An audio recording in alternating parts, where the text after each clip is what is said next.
बंदी छोड़ सतगुरु रामपाल जी परमेश्वर जी की जय हो।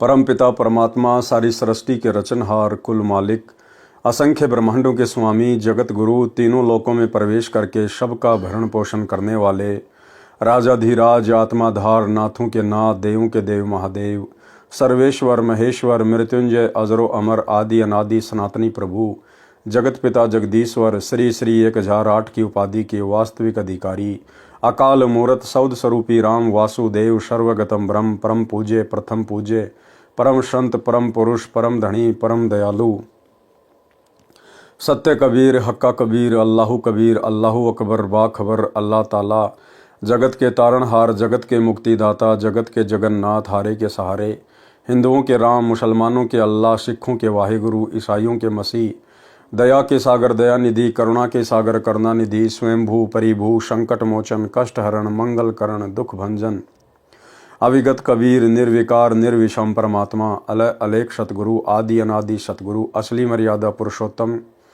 असली राम असली कृष्ण असली घनश्याम असली मुरारी राजाओं के राजा महाराजाओं के महाराजा शहनशाहों के शहनशाह सम्राटों के सम्राट भगवानों के भगवान अल्लाहों के अल्लाह प्रभुओं के प्रभु मसीहाओं के मसीह सच्चे वाहिगुरु बाबाओं के बाबा पीरों के पीर सेठों के सेठ जगत सेठ सावड़सा सेठ सर्वगुण संपन्न अनंत कोटि कलाओं के स्वामी अनंत कोटि ब्रह्मांडों के नायक योगियों में महायोगी ध्यानियों में महाध्यानी सिद्धों में परम सिद्ध ज्ञानियों में तत्वज्ञानी ब्रह्मज्ञानी महाज्ञानी परम ज्ञानी सर्वश्रेष्ठ ज्ञानी विज्ञानी युवा कबीर समरथ कबीर असमवात अमित ओझा सच्चे रहनुमा करीम अल्लाह सुभान अल्लाह दुनिया के अंतिम पैगंबर 8 सितंबर 1951 से गांव धनाना जिला सोनीपत हरियाणा भारतवर्ष की पावन भूमि पे प्रकट रियल कल की भगवान श्री नारायण साकार हरि श्री बाबा साहिब शब्द स्वरूपी राम संत श्रोमणी सतगुरु रामपाल जी परमेश्वर जी के चरण कमल में साध संगति से जुड़े हुए देश विदेश से आपरम सभी सत्सेवक भाई बहनों का अनंत कोटि दंडवत प्रणाम।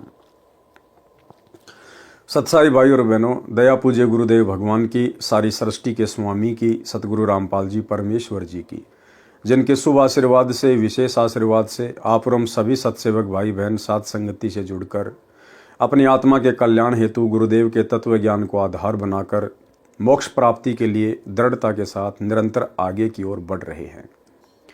भाई और बहनों, पूज्य गुरुदेव जी के कर कमल से लिखित पवित्र पुस्तक मुक्ति बोध के ऊपर वीडियो बनाने की श्रृंखला जारी है। इसी श्रृंखला में आज हमारा ये 20वें नंबर का वीडियो है। प्रत्येक वीडियो में गुरुदेव भगवान के आशीर्वाद से हमें अध्यात्म से संबंधित बहुत कुछ जानने सीखने और समझने को मिलता है जो हमारे विश्वास को दृढ़ करता है। तो भाई और बहनों, शुरू करते हैं पूज्य गुरुदेव जी के कर कमल से लिखित पवित्र पुस्तक में आज का वीडियो। आज गुरुदेव ने पारक के अंक की कुछ वाणियों को शामिल किया है। पारक के अंक की वाणी नंबर 61-62। गरीब पीपा धन्ना रैदास थे सदन कसाई कोनी अवगत पूर्ण ब्रह्म को कहा करी अनहोनी। गरीब रंका बंका तिर गए नामा छिपाने है ऊंचे कुल कुकोषणा जहाँ भक्ति नहीं परवे। सरलार्थ, परमात्मा की भक्ति किसी भी जाति व धर्म का स्त्री पुरुष कर सकता है। जो ब्राह्मण लोग ये कहते थे कि शूद्र जाति वाले मंदिर में प्रवेश नहीं कर सकते, ग्रंथ को हाथ नहीं लगा सकते, उनके द्वारा फैलाए भ्रम का निवारण करते हुए कहा है कि नागौर शहर राजस्थान का राजा पीपा सिंह ठाकुर था जो भगत बना। यानी अपने आप को ठाकुर समझने वालों ने भी परमेश्वर जी से दीक्षा ली, भगत बने। यानी क्षत्रिय भी भक्ति कर सकते हैं। राजस्थान प्रदेश में भगत धन्ना था जो जाट जाति से था, भगत बना। भगत रविदास चमार जाति से था जो भगत बना। सदना कसाई का कार्य करता था, ज्ञान हुआ, भगत बना। कसाई भी भक्ति कर सकता है अगर ज्ञान समझ में आए, अपने पापों से यदि प्रायश्चित कर ले तो। पाप करना त्याग दिया। भगत रंका तथा उसकी धर्मपत्नी बंका दोनों भगत बने जो अति निर्धन थे।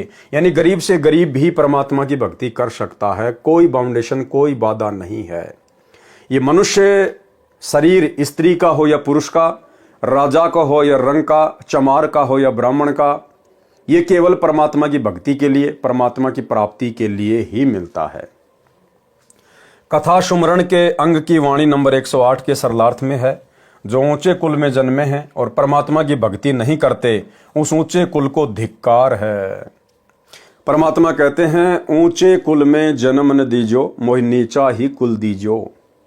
ऊंचे कुल में दुर्योधन रावण, नीचे कुल में गणिका। गणिका भिलनी पार उतर गई, गर्भ करो मत धन का।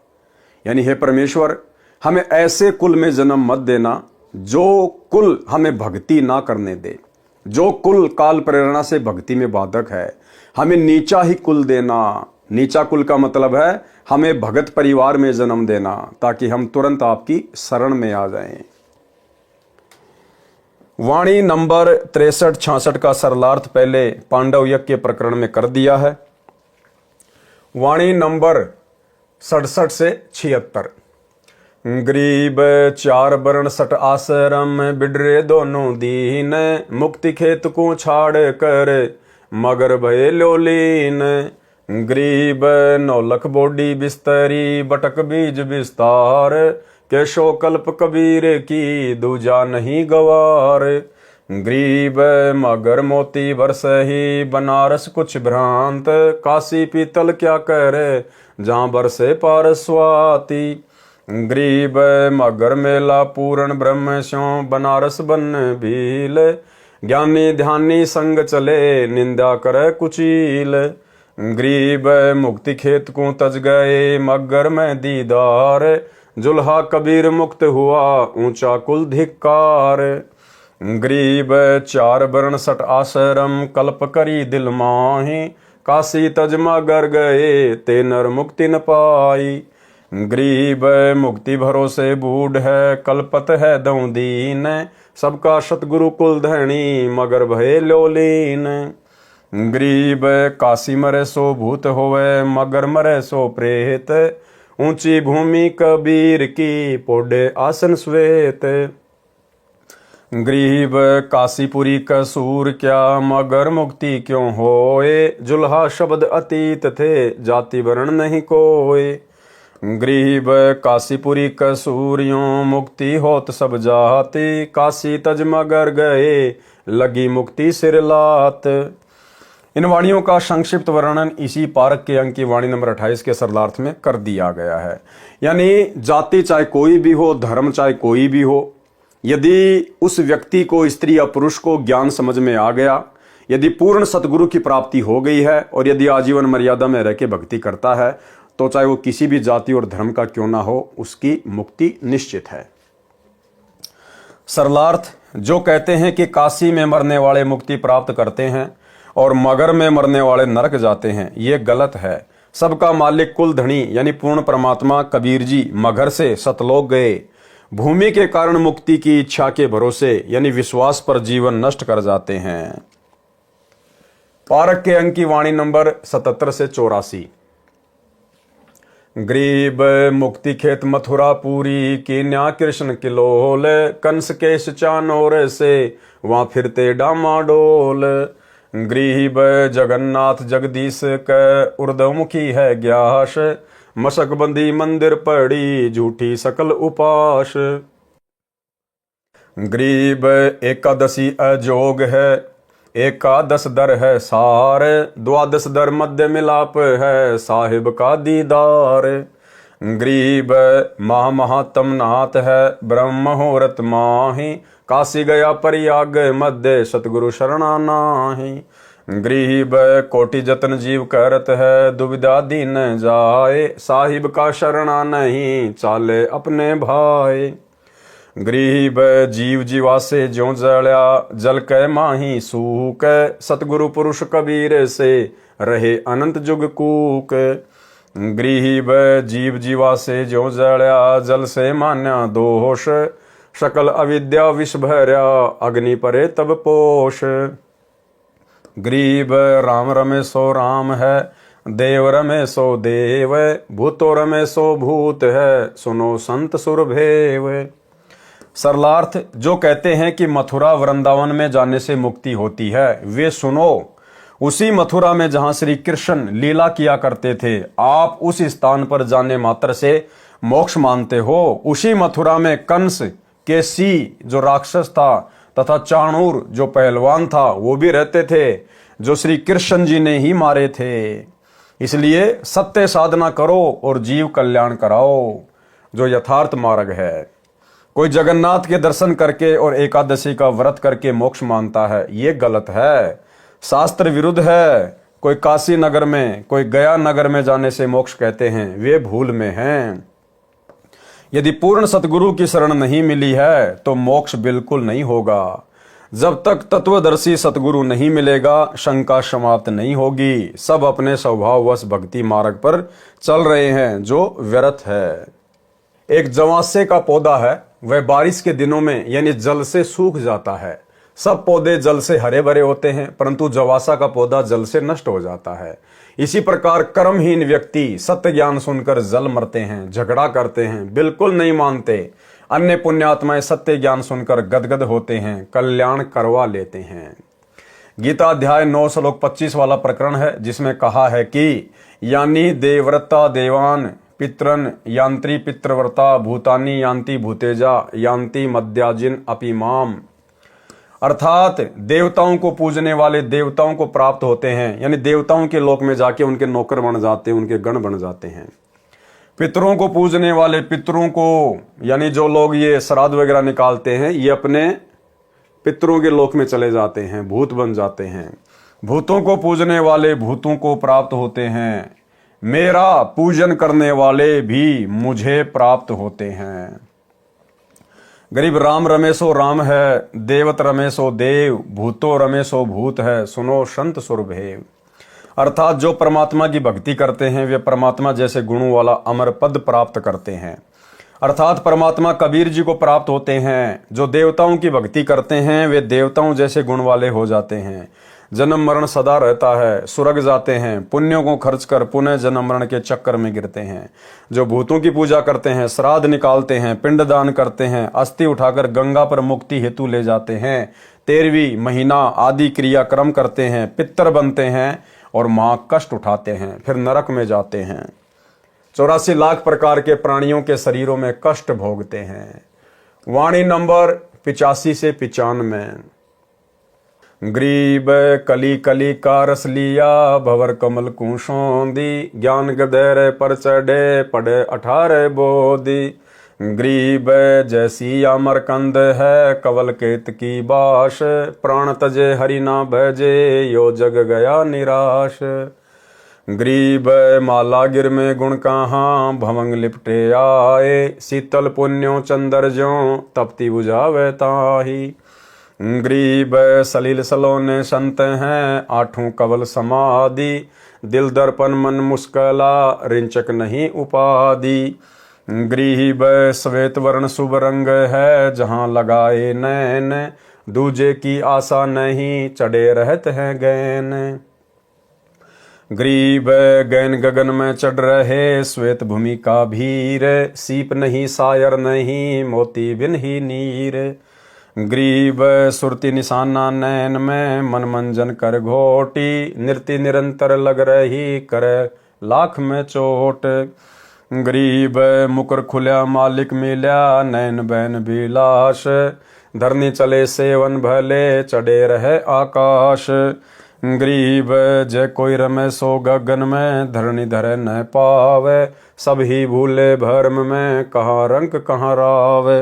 ग्रीब कवल कली दर चोज है, रिम जिम होए, गगन फुहारे छूटे रहे, तहाँ संत मुख धोए।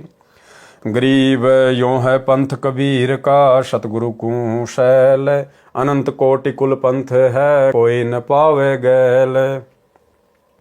सरलार्थ जो विकार करते हैं, तरह तरह के गाने बजाने, शराब आदि का नशा करते हैं, पर स्त्री भोग पुरुष करते हैं, पर पुरुष भोग स्त्री करती है, भक्ति करते नहीं, वे उस तरह विकारों के वश होकर फंसकर मर जाते हैं जैसे भंवरा भिन्न भिन्न फूलों का आनंद लेता रहता है, शाम के समय फूल बंद हो जाता है, भंवरा उसमें फंसकर मर जाता है। संतों की संगत करने से जीव को शांति मिलती है, मोक्ष मिलता है। जैसे चंदन के पेड़ के तने में शीतलता होती है, सर्प को विष के कारण गर्मी लगती है, गर्मी के मौसम में चंदन के वृक्ष के तने के चारों ओर सर्प लिपटे रहते हैं। माला गिर यानी चंदन में शीतल करने का गुण है, चांद में भी रात्रि में शीतलता का आभास होता है। ऐसे शांत संत हैं जो शरणागत की तपत बुझाते हैं अपने ज्ञान से, अपने आशीर्वाद से। साधक का ध्यान सदा ऊपर परमात्मा के सुख सागर सतलोक में रहता है। वे पृथ्वी पर इधर उधर भ्रमण नहीं करते, तीर्थों धामों पर नहीं जाते। क्या कह रहे हैं परमात्मा कि जिसको ये सतज्ञान मिल जाता है, सतलोक की जानकारी हो जाती है, फिर उन साधकों का, उन भक्तों का ध्यान सदा सतलोक में रहता है कि मुझे तो यहां से निकलना है, सतलोक जाना है। एक चिंता सी बनी रहती है। फिर वे इस पृथ्वी पर भटकते नहीं फिरते, तीर्थों पर, धामों पर, तीर्थ धामों पर नहीं जाते, सत्य साधना करते हैं। लेकिन भाइयों और बहनों, 2014 बरवाला कांड के बाद, गुरुदेव भगवान के जेल जाने के बाद उनका कलयुगी परिवार, उनके दोनों बेटे, गुरुदेव का कलयुगी भाई और जितने भी ये कोऑर्डिनेटर हैं, ये सब तीर्थ धामों पर धक्के खाते फिरते हैं। श्री राम जन्मभूमि अयोध्या, रामलला प्राण प्रतिष्ठा के समय सतलोक आश्रम मैनेजमेंट हरियाणा ने उन तीर्थ धामों पर भंडारे लगा दिए। आन उपासकों के लिए भंडारे शुरू कर दिए कि आओ आन उपासना करो, हम संत रामपाल जी के नालायक भगत तुम्हारे लिए खाने पीने की व्यवस्था में तत्पर हैं। ये पाखंड पूजा मत छोड़ना, रामलला की मूर्ति के दर्शन करना मत छोड़ना और खाने पीने की चिंता मत करना। हम पृथ्वी के सबसे बड़े महामूर्ख सतलोक आश्रम मैनेजमेंट हरियाणा वाले तुम्हारी सेवा में तत्पर हैं। तो ये तो सतज्ञान मिलने के बाद भी तीर्थों पर धक्के खाते फिर रहे हैं। भक्तों के बेचारों के ज्योति पाठ और दान धर्म का पैसा आन उपासना में भंडारे लगा लगा के बर्बाद कर रहे हैं। परमात्मा कबीर जी का ये पंथ भक्ति मार्ग है। जीव सतलोक की सैल करता है। इसके अतिरिक्त अनेकों पंथ तथा उनके कुल यानी गद्दी परंपरा है। किसी को सतलोक वाली गली अर्थात मार्ग का ज्ञान नहीं। वाणी नंबर 96। गरीब त्रिलोकी का राज सब, जय जीव को कोई दे, लाख बधाई क्या कह रहे नहीं इस नाम से ने।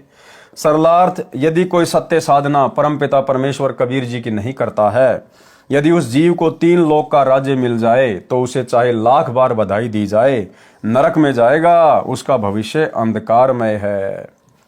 वाणी नंबर 97। गरीब रत्न जड़ाऊ मंदिर है, लख जो जन स्थान, साकट सगाना भेटिए, जय हो इंद्र समान। सरलार्थ, जो रिश्तेदार साकट है यानी नास्तिक है, उसका 1 लाख योजन में यानी पृथ्वी का मालिक क्यों ना हो, उसके महलों में रतन जड़े हों, चाहे वह स्वर्ग के राजा इंद्र जैसा ऐश्वर्यवान हो, वह सगा रिश्तेदार कभी ना मिले जो परमात्मा से दूर है।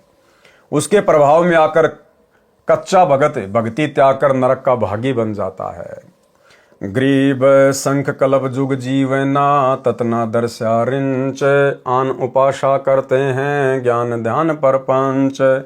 गरीब मारकंड की उम्र है, रब में जुर्या नातार, पी व्रत से खाली गए साहिब के दरबार। सरलार्थ, यदि कोई संख कल्प तक जीवित रहे, ज्ञान जरा सा भी नहीं है, तत्व ज्ञानहीन है, सत्य भक्ति से वंचित है, तो वह लंबा जीवन भी व्यर्थ है। 1 कल्प में 1008 चतुर्युग होते हैं, यानी ब्रह्मा का 1 दिन 1 कल्प कहलाता है। मार्कंडे ऋषि की लंबी आयु थी। यदि मार्कंडे ऋषि जितनी लंबी आयु है, परमात्मा से संपर्क हुआ नहीं यानी सत्य साधना की नहीं तो व्यर्थ है। प्रियव्रत नाम का राजा था, उसने 11 अरब वर्ष तक तप किया यानी शास्त्र विधि त्याग कर मनमाना आचरण किया। तप के बदले 11 अरब वर्ष का राज्य सुख भोगकर परमात्मा के दरबार में खाली होकर गया, नरक में डाला। 1 योजन 12 किलोमीटर का होता है।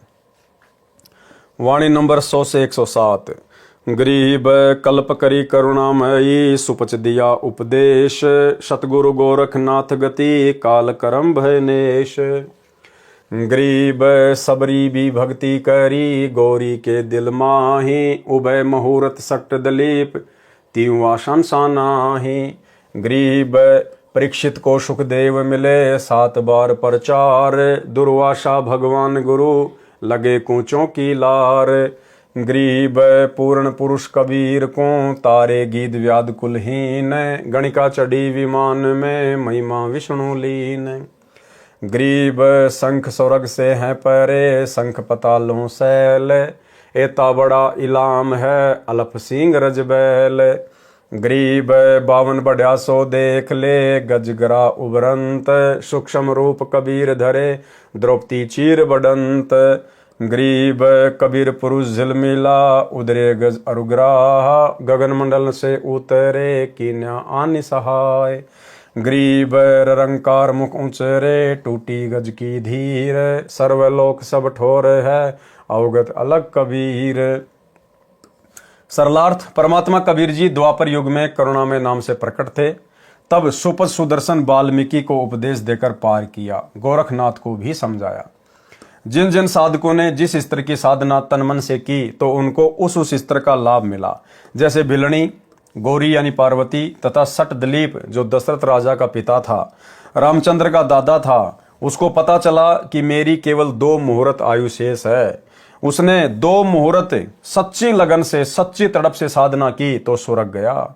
इस प्रकार सबरी, भिलनी, पार्वती तथा सट दिलीप ने जैसी भक्ति की वैसा फल मिला, तीनों को कोई शंका नहीं। राजा परीक्षित को 7 दिन सुखदेव ऋषि ने भागवत सुधा सागर सुनाई थी। स्वर्ग तक गए। दुर्वासा ऋषि भगवान श्री कृष्ण के गुरु थे। वे स्वर्ग में तो चले गए, वहां उर्वशी की दूधी यानी स्तन को भंवरा बनकर अश्लील हरकत करके काट लिया। यानी यहां तो कितना बड़ा ब्रह्मचारी साधु महात्मा बन के चला गया, श्री कृष्ण जी का गुरु कहला के चला गया, और ऊपर स्वर्ग में जाके क्या बकवाद की, वही विषय वासना। अपना धर्म नष्ट कर दिया, चोरी और सीना जोरी। उस नर्तका को भंवरे के काटने का दर्द हुआ, हाथ से भुंड को दूर फेंका तो स्वर्ग की धरती पर पटाख से गिरा, तो अपनी बेइज्जती मानकर उर्वशी यानी स्वर्ग की अप्सरा को श्राप दे दिया कि तू पृथ्वी पर गधी बनेगी। यानी यहां से ऊपर चला गया स्वर्ग में। और स्वर्ग में गुरुदेव कहते हैं वहां तो बकवाद है, वैश्यावर्ती है, इससे ज्यादा कुछ नहीं है। जो भक्ति आपने यहाँ की, जैसी भी की, उसका आनंद भोगो, फिर वहां पर अपनी भक्ति बर्बाद करो, अपने पुण्य बर्बाद करो।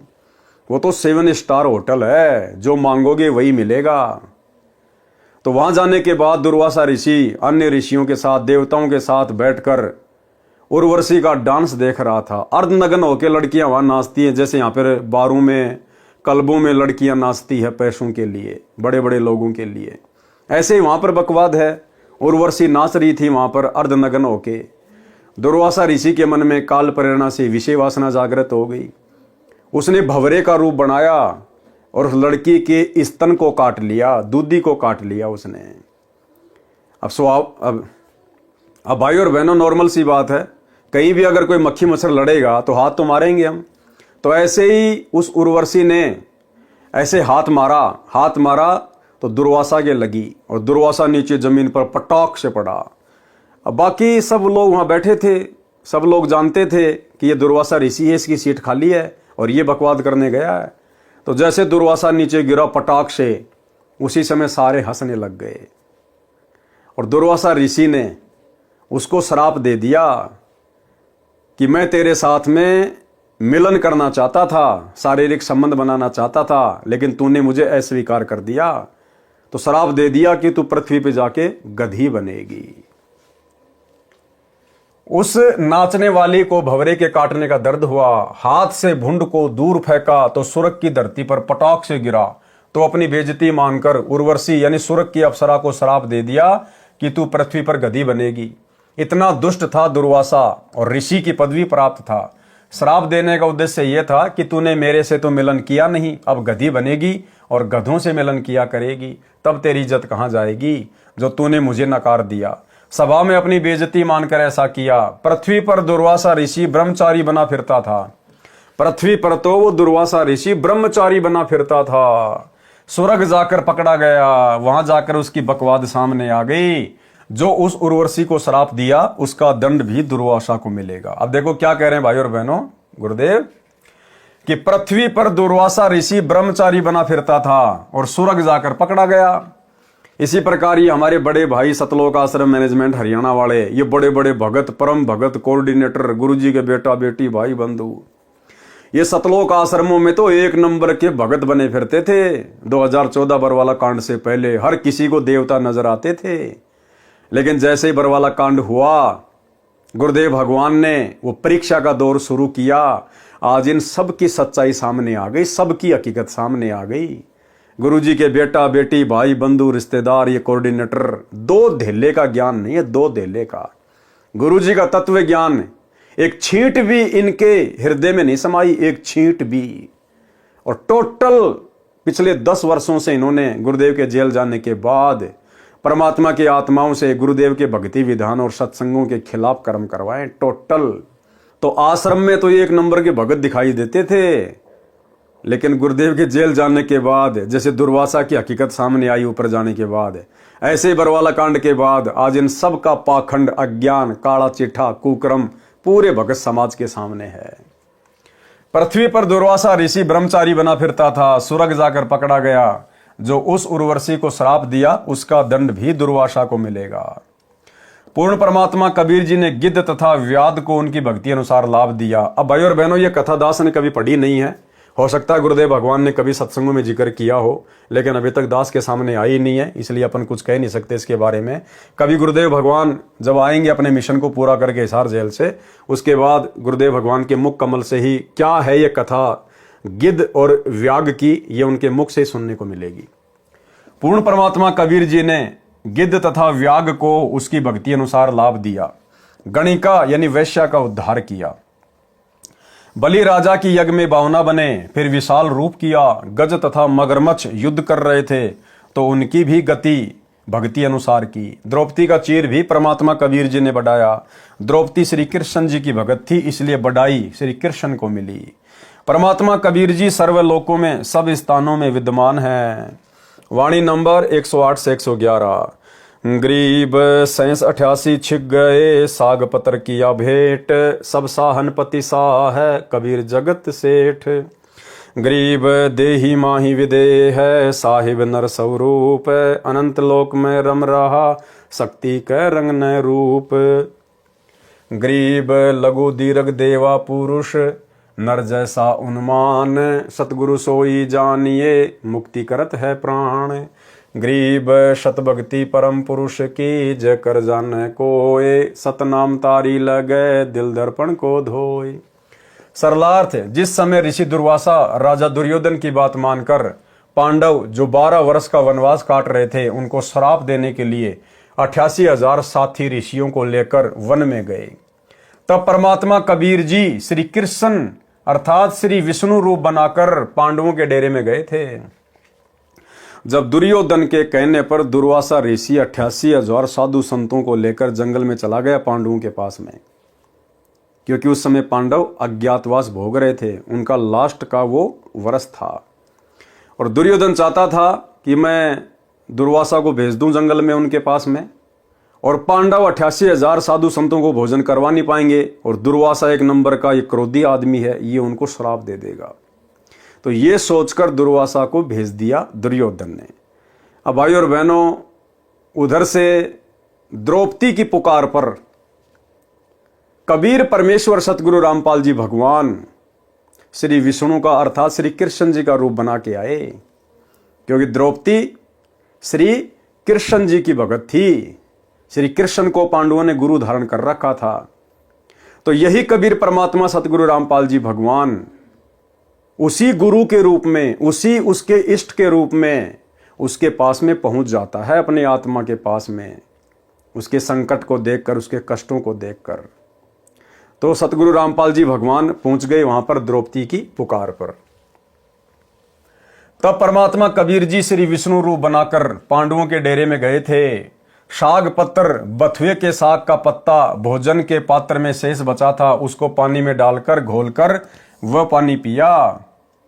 88,000 ऋषि दुर्वासा ऋषि समेत इतने छके कि पेट में आफरा आ गया, पेट फूल गया। जैसे गधे लेट लगाते हैं, ऐसे सब ऋषिगण व दुर्वासा ऋषि भोजन हजम करने के लिए लेट लगा रहे थे। जब दुर्वासा ऋषि वहां पहुंचा 88,000 ऋषियों के साथ में, तो युधिष्ठिर को बड़ी चिंता होगी कि ये तो दुर्योधन का सिखाया हुआ आया है और ये तो श्राप देगा। अगर भोजन नहीं करवाया तो युधिष्ठिर ने द्रौपदी से कहा कि द्रौपदी, धर्म संकट में है, हमारी इज्जत आपके हाथ में है। तो द्रौपदी ने कहा कि फिलहाल तो मैं भी कुछ नहीं कर सकती, मेरे पास तो ये पात्र है सूर्य देव का दिया हुआ, और जब तक मैं खाना नहीं खा लेती तब तक चाहे पूरी पृथ्वी भोजन कर ले, इसमें भोजन समाप्त नहीं होता। लेकिन मैं भी भोजन कर चुकी हूं, अब तो ये कल ही काम करेगा। तो युधिष्ठिर ने कहा कि जैसा भी है अब इज्जत तेरे हाथ में है, तो श्री कृष्ण जी को याद कर।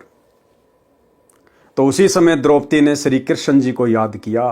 यानी जब आत्मा पे संकट आता है तो भले ये जुबान से किसी को भी पुकारे, लेकिन वो पुकार परमात्मा के पास जाती है, कबीर देव सतगुरु रामपाल जी भगवान के पास में। अब श्री कृष्ण जी ने कहां आना था बेचारे ने, यही कबीर परमात्मा सतगुरु रामपाल जी भगवान श्री कृष्ण जी का रूप धारण करके और वहां पहुंच गए।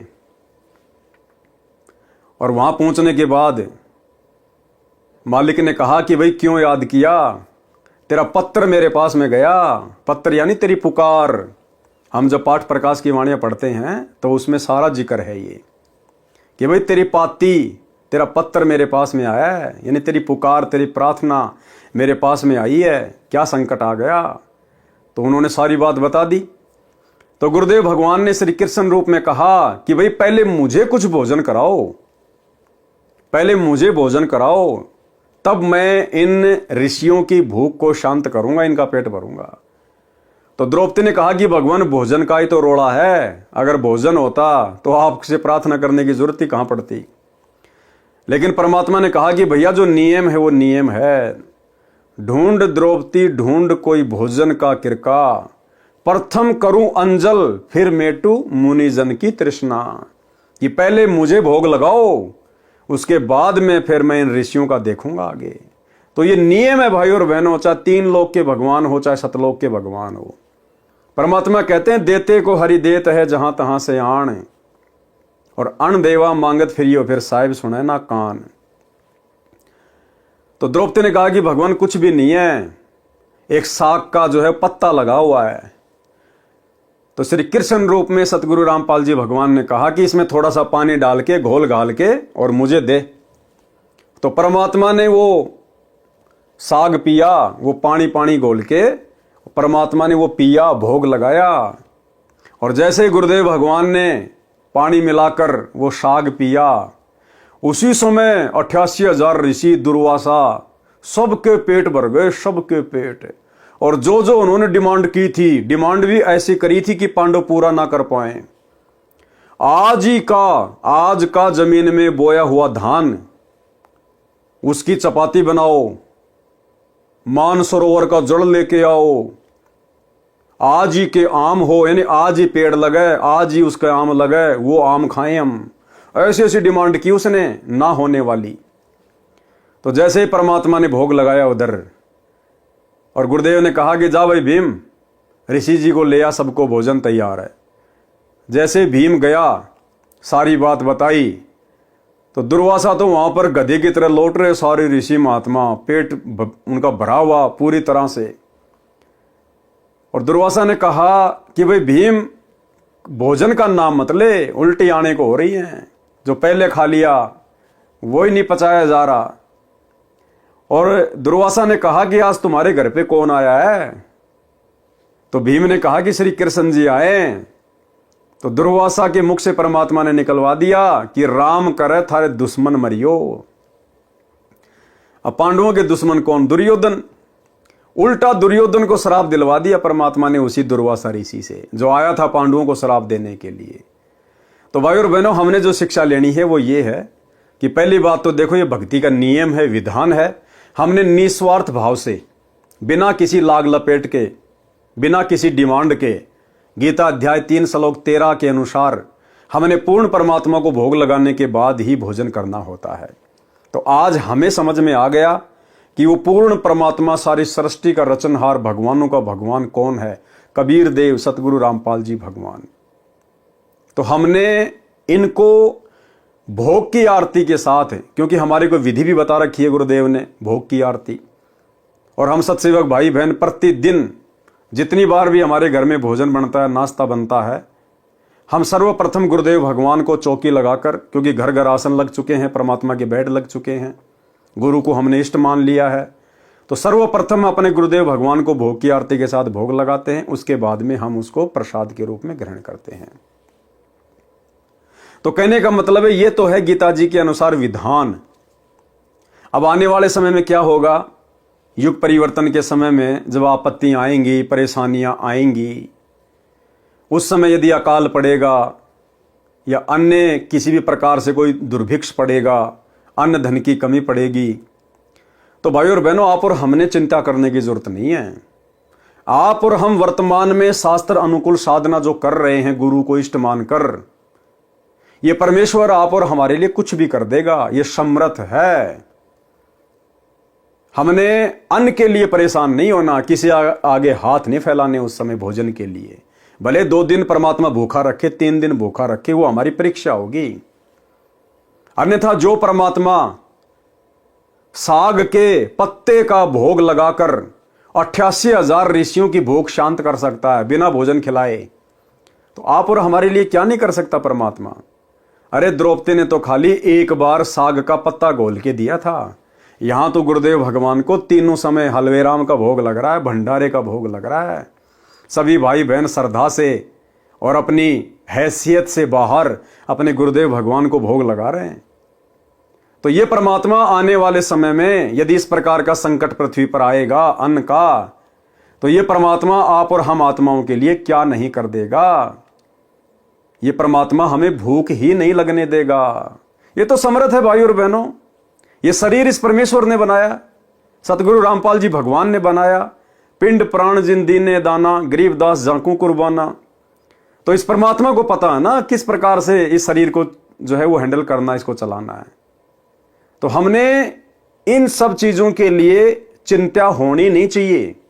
चाहे दुनिया में अकाल पड़ो, चाहे भूखमरी आओ, चाहे महामारी आओ, हमारा रक्षक हमारा गुरुदेव भगवान है।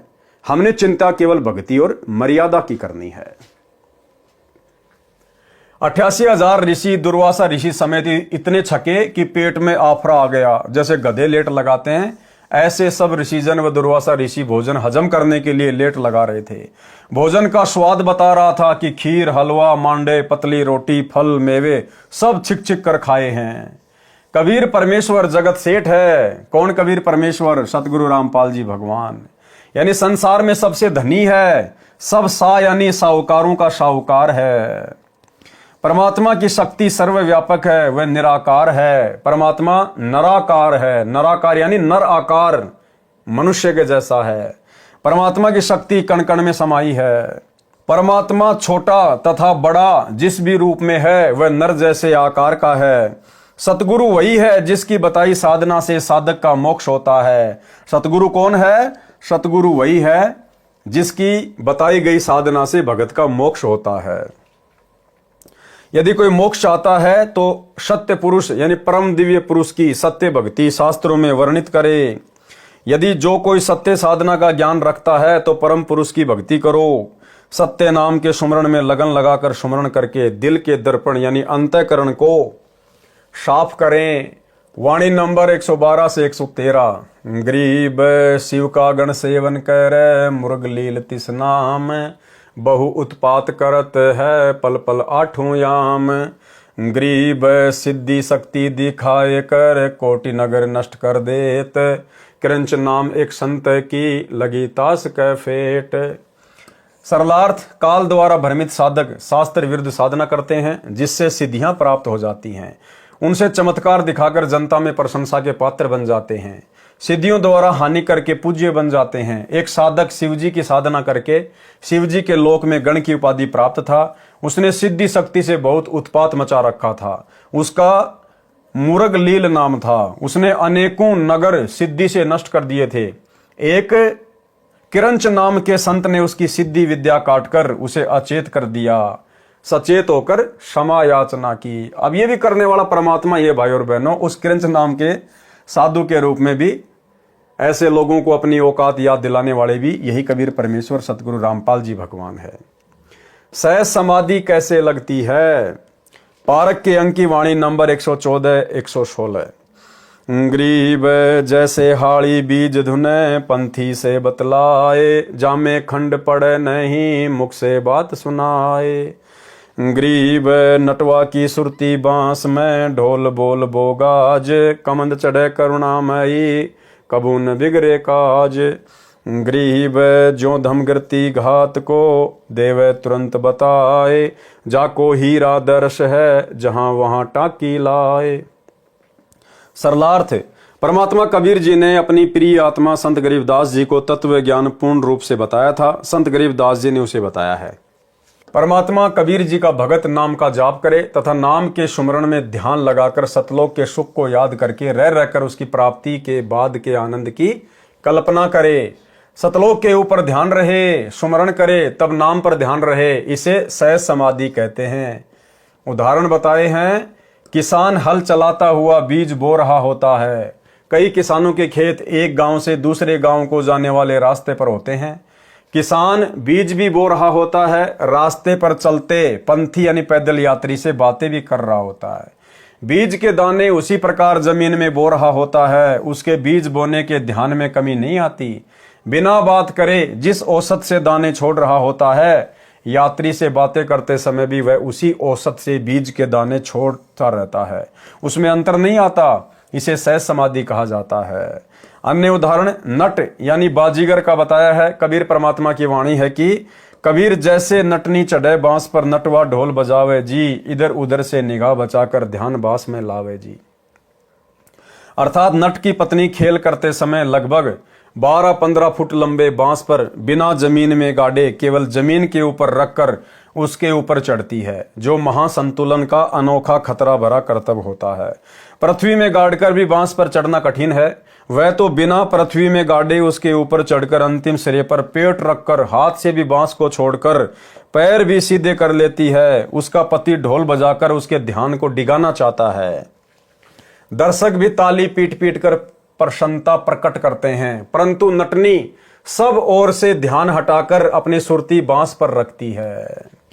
क्या समझाना चाहते हैं गुरुदेव भगवान हमारे को कि जिस प्रकार वो नटनी अपना कर्तव्य दिखा रही होती है बांस के ऊपर संतुलन बनाकर, अब नीचे उसका जो पति होता है नट, वो ढोल बजाता रहता है जोर जोर से, लेकिन नटनी का ध्यान ढोलक की ओर नहीं जाता। भले उसके कान में आवाज आ रही है, लेकिन उसका ध्यान तो अपने संतुलन पर है। इसी प्रकार जब हम इस भक्ति पर लगेंगे, सत भक्ति पर, तो ये काल उस नट की तरह आप और हमारा ध्यान भटकाएगा, तरह तरह के शोर शराबे करेगा। पड़ोस में किसी की शादी है, डीजे बज रहा है, अचानक से कोई गाड़ी आ गई, उसमें तेज आवाज में गाने चल रहे हैं, अन्य छोटी मोटी कोई परेशानी।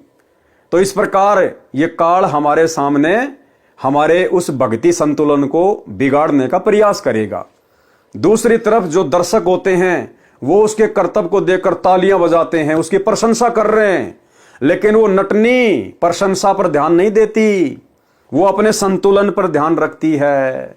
इसी प्रकार हम भगत भाई बहन जैसे भी हैं, यदि हमें कोई डराने का प्रयास करता है, हमें कोई धमकाने का प्रयास करता है, या हमारी कोई प्रशंसा कर रहा है कि भाई बहुत अच्छा भगत है, सुबह 4 बजे उठ के आरती कर लेता है, मंत्र कर लेता है, भाई 1 नंबर का भगत है, बहुत ज्ञान है इसको, तो हमने किसी की प्रशंसा से अपने भक्ति वाले संतुलन को खोना नहीं है, मान बढ़ाई में नहीं आना है। और यदि हमें कोई लोकलाज में डालकर डराना चाहे, धमकाना चाहे, भक्ति से हमारा ध्यान भटकाना चाहे, तो भी हमने हमारे ध्यान को नहीं भटकाना है। हम सुमरण कर रहे हैं, आरती कर रहे हैं, कहीं को शोर शराबा हो रहा है, तो हमने उस तरफ ध्यान नहीं देना, हमने अपने सुमरण पर ही ध्यान रखना है। इसको कहते हैं सहज समाधि। दर्शक भी ताली पीट पीट कर प्रसन्नता प्रकट करते हैं, परंतु नटनी सब ओर से ध्यान हटाकर अपनी सुरती बांस पर रखती है। इसलिए अपना कर्तव्य यानी चमत्कारी अनोखा कार्य करने में सफलता प्राप्त करती है। कहीं कहीं नट यही कर्तव्य दिखाता है, अन्य ढोल जोर जोर से बजाता है, वह भी अपने ध्यान को बांस में एकाग्र करके सफल हो जाता है। इसी प्रकार भगत को नाम के सुमरण में ध्यान एकाग्र करके जाप करना चाहिए। भले ही कोई गाना गा रहा है या गाने की किसी यंत्र में चलाकर ऊंची आवाज से सुन रहा है, भगत का ध्यान उस ओर ना जाए, यह सहज समाधि है। अन्य उदाहरण दिया है धमगर्ती, पत्थर में हीरे को बताने वाला ध्यान से उस पहाड़ के पास खड़ा हो जाता है जिसमें हीरा है। हीरा पत्थर को चीरकर किस दिशा की ओर चल पड़ता है। धमगिरती ध्यान से उसकी गति यानी मूवमेंट को जानता है। साथ में खड़े व्यक्ति अपनी बातें कर रहे होते हैं परंतु धमगिरती का ध्यान हीरे की चाल पर होता है। धमगिरती बता देता है कि इतनी देर में हीरा इतने फुट तय करेगा, उसी अनुसार पहाड़ को काटा जाता है। उसकी गहराई भी धमगिरती बता देता है। हीरा चलता चलता उस पहाड़ के कटे हुए स्थान यानी खाई में गिर जाता है। हीरे का व्यापारी उसे प्राप्त कर लेता है। भगत को परमात्मा के नाम रूपी हीरे पर निरंतर ध्यान रखकर परमात्मा रूपी लाल को प्राप्त करना चाहिए। यानी गुरुदेव भगवान का कहने का आशय है कि हम भक्तों ने भले हमारी कोई इज्जत करे, चाहे हमारी कोई बेइज्जती करे या हमें भक्ति में कोई डिस्टर्ब करे, हमने उस तरफ ध्यान नहीं देना है। हमने जैसा भी है अपनी भक्ति, सुमरन, सत्संग, आरती इन्हीं चीजों पर अपना ध्यान लगा के रखना है। सतगुरु की भूमिका, पारक के अंक की वाणी नंबर 117 से 122। गरीब कदली बीच कपूर है, ताही लखे ना कोए, पत्थर घुंगची बरण है, तहां वहां लीजे जोए। गरीब गजमोती मस्तक रहे, घूमे फील हमेश, खान पान चारा नहीं, सुन सतगुरु उपदेश। गरीब जिनकी अजप्पा ध्वनि लगी, तिनका यो ही हवाल, सो राप्ती पुरुष कबीर के, मस्तक जाके लाल। गरीब सीप समुंदर में रहे, बूढ़े सवाती समोए, वहाँ गज मोती जद भवे, तब चुंबक चिड़िया होए। गरीब चुंबक चिड़िया चंच भरी, डारे नीर बिरोल, जद गज मोती निपजे, रतन भरे चहडोल। गरीब चुंबक तो सतगुरु कहा, स्वाति शिष्य का रूप, बिन सतगुरु निपजय नहीं, राव रंक और भूप। सरलार्थ, इन वाणियों में सतगुरु की भूमिका प्रमाण सहित समझाई है। कहा है कि केले के पेड़ के कोइये, केले का पूरा पेड़ पत्तों से निर्मित है। सबसे ऊपर वाला पत्ता गोलाकार में कीप की तरह ऊपर से चौड़ा गोलाकार, नीचे कम परिधि का होता है, बीच में थोता यानी खाली होता है। उस गोल पत्ते के खाली भाग को कोइया कहते हैं। उसमें स्वाति नक्षत्र की वर्षा की बूंद गिर जाती है तो उस केले के पत्ते में कपूर बन जाता है। केला शिष्य है, स्वाति सतगुरु का मंत्र जाप है। नाम यदि योग्य शिष्य को दिया जाता है तो उसमें भक्ति रूपी कपूर तैयार होता है, मोक्ष मिलता है। अन्य उदाहरण हाथी का दिया है। कहा है कि हाथी के मस्तिष्क में एक स्थान परमात्मा ने बनाया है। स्वाति नक्षत्र की बारिश की बूंद चुंबक नाम की चिड़िया पृथ्वी पर गिरने से पहले अपने मुख में ग्रहण कर लेती है। वह कभी कभी हाथी के मस्तक पर बैठी होती है। उसका स्वभाव है कि बारिश की बूंद को मुख में डालूं, फिर उसका कुछ अंश मुख से नीचे गिर जाता है, वह उस हाथी के मस्तक में बने सुराग में गिर जाता है। ये सुराग हर किसी हाथी के मस्तिष्क में नहीं होता है। परमात्मा ने बताया किसी किसी हाथी के मस्तिष्क में वो छिद्र होता है। ठीक इसी प्रकार भाइयों और बहनों, हर भगत मोक्ष प्राप्ति का अधिकारी नहीं होता है कि सतगुरु ने सबको नाम दे दिया तो सबका मोक्ष हो जाएगा, सभी अधिकारी हैं। कोई कोई आत्माएं होती हैं जो मोक्ष प्राप्त करती हैं। ये उदाहरण गुरुदेव इसीलिए दे रहे हैं कि हर हाथी के माथे पर मस्तिष्क में वो छेद नहीं होता जो चुंबक नाम की चिड़िया स्वाति नक्षत्र की बूंद को उस छेद में डाल देती है, फिर उसमें मोती बन जाते हैं बहुत सारे। उसका स्वभाव है कि बारिश की बूंद को मुख में डालूं, फिर उसका कुछ अंश मुख से नीचे गिर जाता है, वह उस हाथी के मस्तक में बने सुराग में गिर जाता है।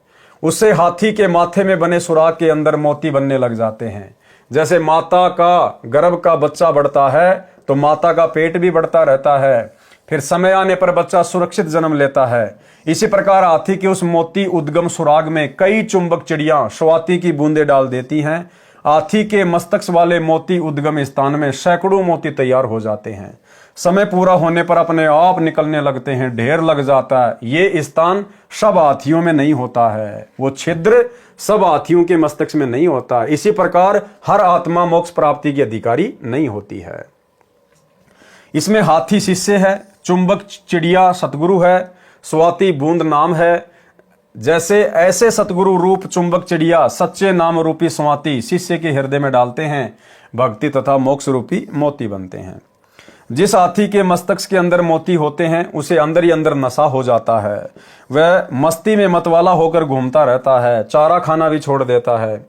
जिन भक्तों ने सतगुरु जी से उपदेश सुनकर दीक्षा लेकर सच्चे मन से जपा तो उनकी ऐसी दशा हो जाती है, वे कबीर परमात्मा के हाथी हैं जिनके हृदय में भक्ति रूपी लाल बन जाता है। अर्थात फिर उस भगत को संसार की कोई टेंशन नहीं, वो अपनी भक्ति में मस्त रहता है। उसको लोक लाज मान बढ़ाई राग द्वेष ईर्ष्या से कोई लेना देना नहीं होता है।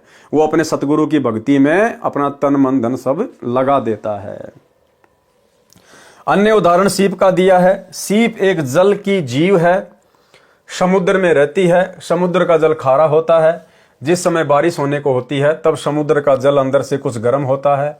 उस उष्णता से सीप को बेचैनी होती है, वह जल के ऊपर आकर मुख खोल लेती है। यदि उस समय बारिश की बूंदें गिर जाती हैं तो सीप को शांति हो जाती है, अपना मुख बंद कर लेती है। उस जल को जो सीप के मुख में गिरा स्वाति कहते हैं।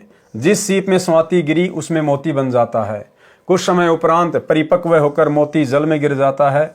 इस उदाहरण में सीप तो शिष्य है, स्वाति दीक्षा मंत्र है, बादल सतगुरु है। सीप से मोती अपने आप नहीं निकलता। एक सुकच मीन वह मोती के ऊपर के मांस को खाने के लिए उसको टक्कर मारती है कि इस मांस के अंदर घुसकर खाऊंगी, परंतु वह मांस मात्र प्याज के जाड़े जैसा रक्त वर्ण का होता है। सुकच मछली की टक्कर से मोती सीप से निकल समुद्र में गिर जाती है। यहाँ सुकच मीन तो सार शब्द है, स्वाति सतनाम है। यदि सुकच मीन टक्कर नहीं मारती है तो वह मोती सीप में ही गलकर नष्ट हो जाता है। गरीब सुकच मीन मिलता ना भाई तो स्वाति सीप ए ले जाई। अर्थात संत गरीबदास जी ने बताया है कि यदि सुकच मछली नहीं मिलती तो सीप तथा उसमें गिरी स्वाति व्यर्थ जाती। सुकच मछली सार शब्द जानो। सार शब्द सतनाम के जाप को सफल करता है।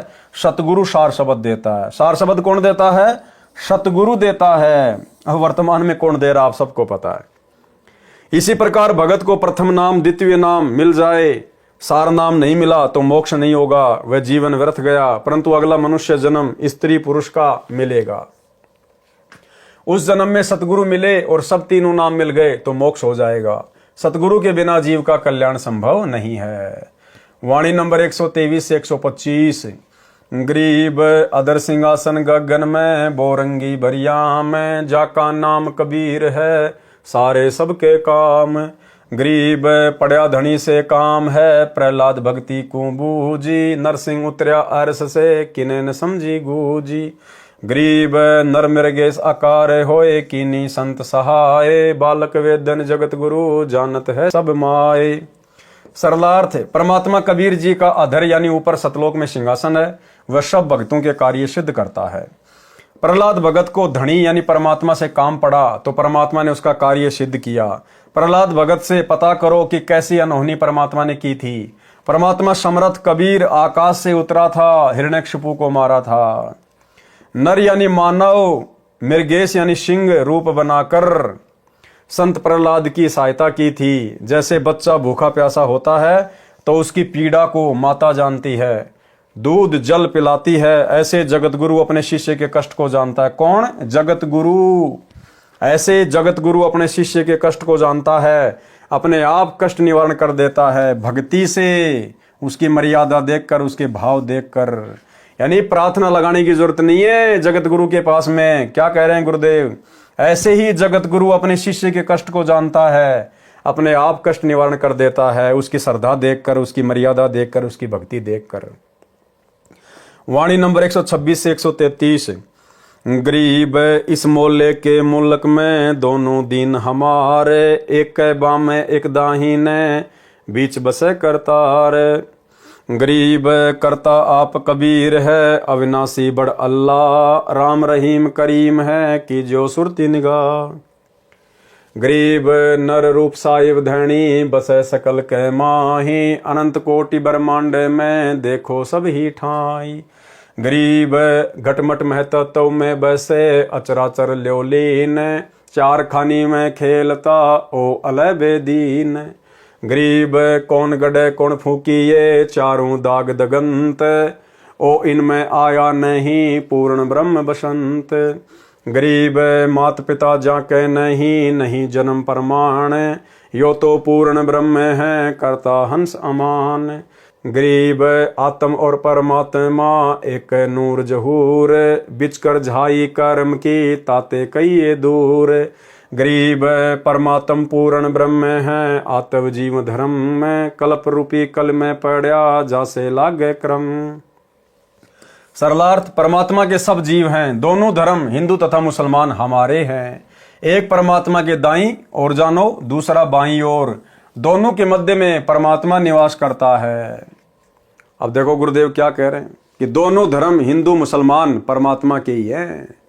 एक अगर दायां अंग है तो दूसरा बायां अंग है, बीच में कबीर परमात्मा सतगुरु रामपाल जी भगवान है। अब बताओ भाई, परमात्मा तो कह रहे हैं कि दोनों धर्म मेरे ही हैं, मेरे बच्चे हैं।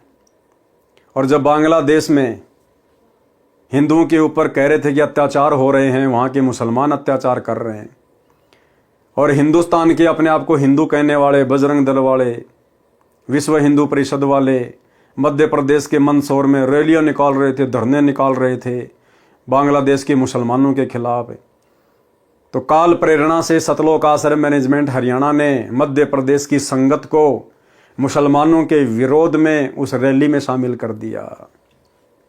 अरे भाड़ में जाओ दुनिया, भाड़ में जाओ हिंदू, भाड़ में जाओ मुसलमान। आप और हम कौन हैं, हमारा मकसद क्या है, हम क्यों भक्ति से जुड़े हैं। दुनिया भर में ढिंढोरा पीटते हो, जीव हमारी जाति है, मानव धर्म हमारा, हिंदू मुस्लिम सिख ईसाई धर्म नहीं कोई न्यारा। और तत्वदर्शी संत के शिष्य होने के बावजूद किसी एक धर्म के विरोध में दूसरे धर्म के पक्ष में जाके बैठ गए तुम। धिक्कार है, धिक्कार तुम्हारे ज्ञान को। परमात्मा के सब जीव हैं, दोनों धर्म हिंदू तथा मुसलमान हमारे हैं। एक परमात्मा के दाईं ओर जानो, दूसरा बाईं ओर, दोनों के मध्य में परमात्मा निवास करता है। कबीर जी स्वयं ही सृष्टि के रचयिता हैं। अविनाशी बड़ा अल्लाह परमात्मा है।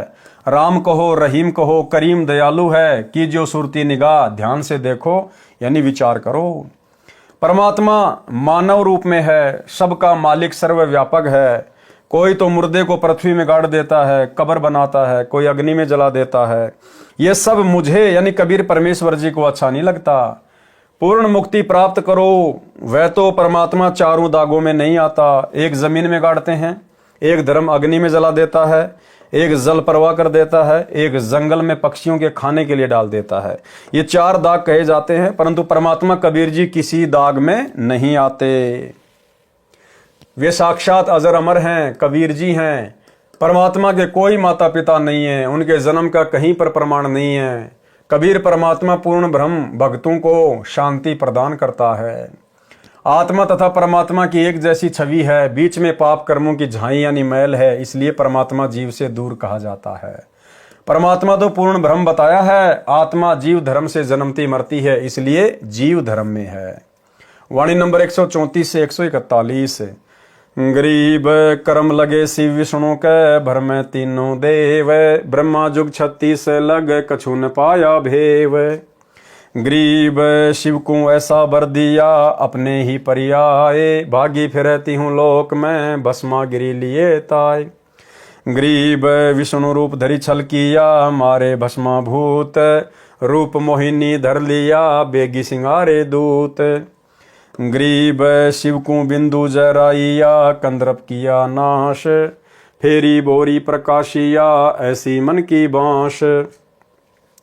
गरीब लाख लाख जुग तप किया, शिव कंदर्प के हेत, काया माया छोड़ कर ध्यान कवल शिव श्वेत। गरीब फूकिया बिंदु विधान से, बोहर न उग बीज, कला विशंबर नाथ की कहाँ छिपाऊं रीज। गरीब पार्वती पत्नी पल्लक परी, त्रिलोकी का रूप, ऐसी पत्नी छोड़ कर कहाँ चले शिव भूप। गरीब रूप मोहिनी मोइया, शिव से सुमरथ देव, नारद मुनि से को गिणे, मरकट रूप धरेव।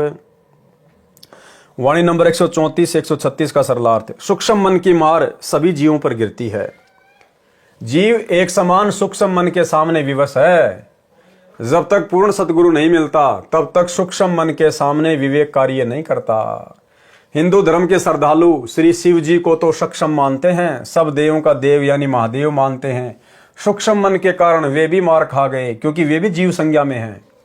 प्रमाण, जिस समय भस्मासुर ने तप करके भस्म कंडा श्री शिव जी से वचनबद्ध करके ले लिया था, तब भस्मासुर ने शिव से कहा था कि मैं तेरे को भस्म करूंगा, तेरे को मारकर तेरी पत्नी पार्वती को अपनी पत्नी बनाऊंगा। तब डर के कारण श्री शिव जी भाग लिए। भस्मासुर में भी सिद्धियां थी, वह भी साथ दौड़ा। शिव जी भय के कारण अधिक गति से दौड़ा तथा एक मोड़ पर मुड़ गया। उसी मोड़ पर एक सुंदर स्त्री खड़ी थी। कौन थी सुंदर स्त्री? स्वयं कबीर परमेश्वर सतगुरु रामपाल जी भगवान ने उस सुंदर स्त्री का रूप बनाया, पार्वती का। उसी मोड़ पर एक सुंदर स्त्री खड़ी थी। उसने भस्मासुर की ओर अश्लील दृष्टि से देखा और बोली कि शिव तो आसपास रुकेगा नहीं, जाने दे, आजा मेरे साथ, मौज मस्ती कर ले, मैं तेरा ही इंतजार कर रही हूं। तुम पूर्ण मर्द हो, शक्तिशाली हो। भस्मासुर पर काम वासना का भूत सवार था ही, उसे और क्या चाहिए था? उसी समय रुक गया। युवती ने उसका हाथ पकड़ कर नचाया। गंडस्थ नृत्य करते समय हाथ सिर पर करना होता है। भस्मासुर का भस्म कंडे वाला हाथ भस्मासुर के सिर पर करने को युवती ने कहा कि इस नृत्य में दायां हाथ सिर पर करते हैं, यह नृत्य पूरा करके मिलन करेंगे। ज्यों ही भस्मासुर ने भस्म कंडे वाला हाथ सिर पर किया तो युवती ने बोला, अर्थात परमेश्वर सतगुरु रामपाल जी भगवान ने बोला, भस्म। उसी समय भस्मासुर जलकर नष्ट हो गया। वह युवती भगवान स्वयं ही शिव शंकर की जान की रक्षा के लिए बने थे। भगवान स्वयं ही बने थे। विष्णु को तो फोकट की महिमा मिल गई, परंतु महिमा विष्णु को दी। विष्णु रूप में प्रकट होकर परमात्मा उस भस्म कंडे को लेकर श्री शिव के सामने खड़े हो गए तथा शिव से कहा कि हे शिव, इतने तेज क्यों दौड़ रहे हो? शिव ने सब बात बताई कि आप भी दौड़ जाओ, भस्मासुर मुझे मारने को मेरे पीछे लगा है। तब विष्णु रूपधारी परमात्मा ने कहा कि देख, आपका भस्म कंडा मेरे पास है। शिव ने तुरंत पहचान लिया और रुक कर पूछा कि ये आपको कैसे मिला? विश्वास नहीं हो रहा था। भगवान ने कहा, ये ना पूछ, अपना कंडा लो और घर जाओ। परंतु शिव को विश्वास नहीं हो रहा था कि उग्र रूप धारण किए भस्मासुर से कैसे ये भस्म कंडा लिया। जिद कर ली। तब परमात्मा ने कहा कि फिर बताऊंगा। इतना कहकर अंतर ध्यान अदृश्य हो गए। शिव कुछ आगे गया तो देखा कि अति सुंदर युवती अर्धनग्न शरीर में मस्ती से एक बाग में टहल रही थी। दूर तक कोई व्यक्ति दिखाई नहीं दे रहा था। शिव जी ने इधर उधर देखा और लड़की की ओर मिलन के उद्देश्य से चले। लड़की शिव को देखकर मुस्कुराकर आगे को कुछ तेज चाल से चटक मटक कर चल पड़ी। शिव ने बड़ी मशक्कत करने के बाद लड़की का हाथ पकड़ा। तब तक शिव का वीर्य पतन हो चुका था। उसी समय विष्णु रूप में परमात्मा खड़े थे और कहा कि मैंने भस्मासुर को इस प्रकार वश में करके गंडस्थ नाच नचाकर भस्म किया। तो वो सुंदर स्त्री का रूप जिसको देखकर तीन लोक के स्वामी भगवान शंकर का भी वीर्यपात हो गया, विषय वासना से इतना पागल हो गया। उस सुंदर युवती के रूप को देखकर, रूप किसने बनाया? गुरुदेव भगवान ने। भस्मासुर को सुंदर स्त्री का रूप बनाकर किसने गंडस्थ नाच नचाकर उसको भस्म किया? गुरुदेव भगवान ने। इसलिए भाई और बहनों, दास ने पिछले एक वीडियो में जिक्र किया था कि भाई और बहनों, आप और हमें तत्व ज्ञान मिल गया है। वैसे तो आप और हमारे पर गुरुदेव भगवान का आशीर्वाद है, परमात्मा ऐसी कोई गलती हमसे नहीं होने देंगे। फिर भी भाई और बहनों, क्योंकि मन जब तक शरीर है तब तक मन भी हमारे साथ में है, यह हमें भटकाने का प्रयास करेगा और कई बार परमात्मा भी भगत की परीक्षा ले लेता है। तो हमारे सामने यदि ऐसी कोई सुंदर युवती, कोई सुंदर स्त्री अगर कहीं टकरा जाए, मिल जाए, यात्रा करते समय, कहीं आते जाते समय, एकांत में, तो आप और हम भगत भाई बहनों ने उस सुंदरता में केवल अपने गुरुजी का मुख देखना है कि ये मेरे गुरुजी हैं भाई, मेरी परीक्षा ले रहे हैं, और चुपचाप वहां से चलता बने, अपना सुमरण पे ध्यान रखा है। ना सामने से आती हुई का चेहरा देखना है, ना पीछे मुड़कर उसकी पीठ को देखना है। और हमने हर किसी के अंदर अपने परमात्मा को देखना है। और वैसे भी गुरुदेव कहते हैं, पर नारी को देखिए बहन बेटी के भाव, कहे कबीर कामनाश का ये सहज उपाय। बाकी हमने जब इस प्रकार की कोई स्थिति हमारे सामने पैदा हो जाए तो हमने मन में दोष पैदा नहीं करना है। काल तो कोशिश करेगा, मन में उथल पुथल मचेगी, लेकिन ये तत्व ज्ञान फिर दीवार की तरह सामने खड़ा हो जाएगा एक सेकंड के बाद कि भैया ये काम अपना नहीं है, ये मार्ग अपना नहीं है, अपने को तो सतलोक चलना है। गुरुदेव ने अपने को संत बना दिया, भगत बना दिया, और ना जाने कितने हमारे पूर्वज जो भूत प्रेत बन के घूम रहे हैं, ऊपर से देवी देवता जो सूक्ष्म रूप में घूमते रहते हैं, क्या पता वो मुझे देख रहे हैं और मेरी हरकत से फिर मेरे गुरु जी के ऊपर हंसेंगे कि ये ज्ञान दिया संत रामपाल जी ने, तत्वज्ञानी संत ने इस भगत को, देख इसकी हरकत देखो इसकी मूर्ख की। तो हमने हर प्रकार से सचेत होकर चलना है। हमारा टारगेट, हमारी सुरती सतलोक में, और सतलोक में जाकर हमें जो रूप रंग यौवन सुंदरता मिलेगी, यहां इंद्र की इंद्राणी के पास भी नहीं है, इंद्राणी के पास भी। तो हमने तो अपनी सुरती को वहां टिका के रखना है। संत गरीबदास जी ने सूक्ष्म मन की शक्ति बताई है कि शिव जी की पत्नी पार्वती 3 लोक में अति सुंदर स्त्रियों में से एक थी। अपनी पत्नी को छोड़कर शिव जी ने चंचल माया यानी बद नारी से मिलन, सेक्स करने के लिए उसे पकड़ लिया। ये सूक्ष्म मन की उत्पत्ति का उत्पात है। ये सूक्ष्म रूप से काल ऐसे चाल चलता है। वाणी नंबर 137 से 141 का सरलार्थ है। इन्हीं काल प्रेरित आत्माओं ने ब्रह्मादिक ब्रह्मा विष्णु महेश को भी मोहित कर लिया, यानी अपने जाल में फंसा रखा है। शेष यानी अन्य बचे हुए गणेश जी भी स्त्री के संग में रहे। गणेश जी के 2 पुत्र थे, एक का नाम शुभम यानी शुभ, दूसरे का नाम लाभम यानी लाभ था। शंकर यानी शिव जी की अडिग विचलित न होने वाली समाधि, आंतरिक ध्यान लगी थी, जो हमेशा सदा ध्यान में रहते थे। उनको भी मोहिनी अप्सरा स्वर्ग की देवी ने मोहित करके डगमग कर दिया था। तो भाई और बहनों, ये काल का बहुत भयंकर जाल है, और इस जाल से यदि कोई बचा है तो केवल सतगुरु का भगत बचा है। केवल सतगुरु अपने आशीर्वाद से, अपनी शक्ति से, अपनी सामर्थ्यता से अपने भगत को बचाता है। बाकी भगत अपने स्तर पर चाहे कितनी भक्ति कर ले, कितना कुछ कर ले, अपने स्तर पर वो कुछ नहीं कर सकता।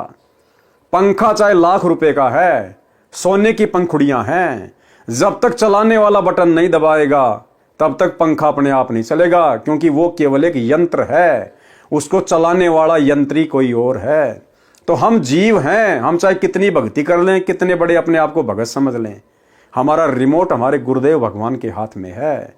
बलवानों का बल और बुद्धिमानों की बुद्धि इस पूरी सृष्टि में सतगुरु रामपाल जी परमेश्वर जी के हाथ में है। इसलिए हमने गुरुदेव के चरणों में आधीनता के साथ में पड़े रहना है। अगर ऊपर मुंह करके थूकेंगे तो अपने ऊपर ही गिरेगा और हंसी के पात्र भी बनेंगे।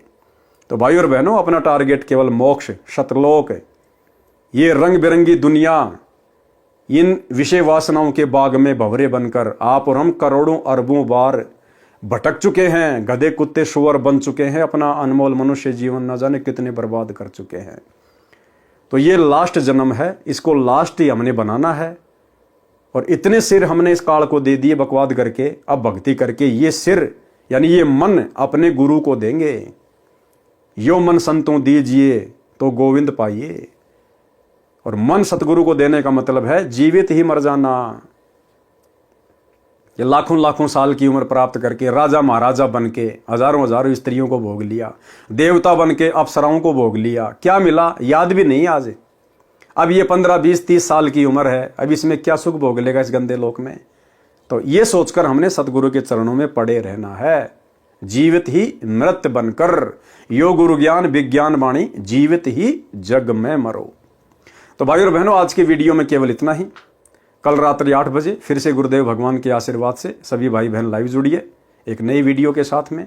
तब तक गुरुदेव भगवान हम सबको आज्ञा दें, इजाजत दें, आशीर्वाद दें। बंदी छोड़ सतगुरु रामपाल जी भगवान की जय हो।